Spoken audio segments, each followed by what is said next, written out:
అభి గారు, అభి గారు ఇక్కడ. బ్రో.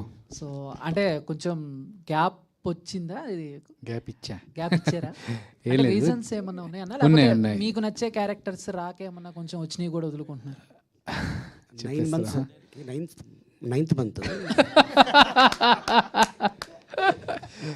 లేదు, యాక్చువల్గా ప్రతి మనిషికి ఒక లెవెల్ తర్వాత అంటే చూసేవాళ్ళకి అనిపిస్తూ ఉండేది బాగుంది కదా ఇంకేం రోగం వదిలేసి వెళ్ళిపోవడానికి.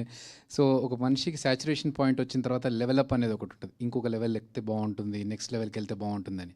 సో అలా ఆల్మోస్ట్ 10 years జబర్దస్త్ చేశాను కదా, నెక్స్ట్ ఇంకో లెవెలప్ చేయాలి, ఇంకా పేరు తెచ్చుకునే ఇంకోటి ఏదైనా చేయాలి అనే దాంట్లో నా డైరెక్షన్ ప్రయత్నాలు, సినిమా ప్రయత్నాల కోసమని బయటకు వచ్చాను. అందుకనే గ్యాప్ వచ్చింది. ఆ గ్యాప్లో ఇప్పుడు నేను సినిమాలు చేస్తున్నాను. ఈ ఉత్సవంతో పాటు ఇంకో 4 సినిమాలు చేస్తున్నాను. దాంతోపాటు నా మిగతా ప్రయత్నాలు కూడా జరుగుతున్నాయి. తొందరలో ఆ విషయాలు కూడా చెప్తాను. All the best. Thank you.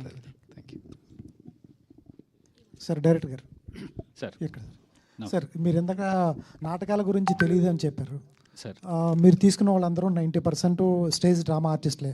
Prakash Raj గారు కానీ బ్రహ్మానందం గారు, వాళ్ళతో వర్క్ చేయడం ఎలా అనిపించింది? ఎందుకంటే సామాన్యులు కాదు, స్టేజ్ మీద చేస్తారు. ఏమాత్రం కొంచెం మీరు తడబడినా కూడా వాళ్ళతో రిస్కే. డైలాగ్స్ కానీ అవి కానీ వాళ్ళ రెఫరెన్స్లను తీసుకున్నారా, లేకపోతే లొకేషన్లో ఎలా ఉండేది? యాక్చువల్లీ ఈ సినిమా సార్, నాకు వాళ్ళందరూ ఇలాగ ఉంటారు, ప్రకాష్ రాజ్ గారు అంటే ఇది, బ్రహ్మానందం గారు అంటే ఇది అనేది నేను చాలాసార్లు విన్నాను. బట్ ఈ సినిమాలో వాళ్ళు వచ్చిన తర్వాత బయటికి కారు దిగి కారు వ్యాన్లోకి వెళ్ళేంత వరకు ప్రకాష్ రాజ్ గారు, బ్రహ్మానందం గారు మేకప్ వేసుకున్నాక స్టేజ్ ఆర్టిస్టులు అయిపోయారు సార్.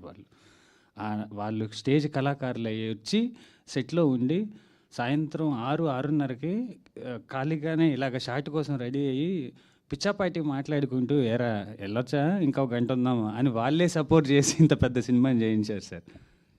వాళ్ళ సపోర్ట్ చాలా చాలా బాగుంది. Only because of the story they are all came sir.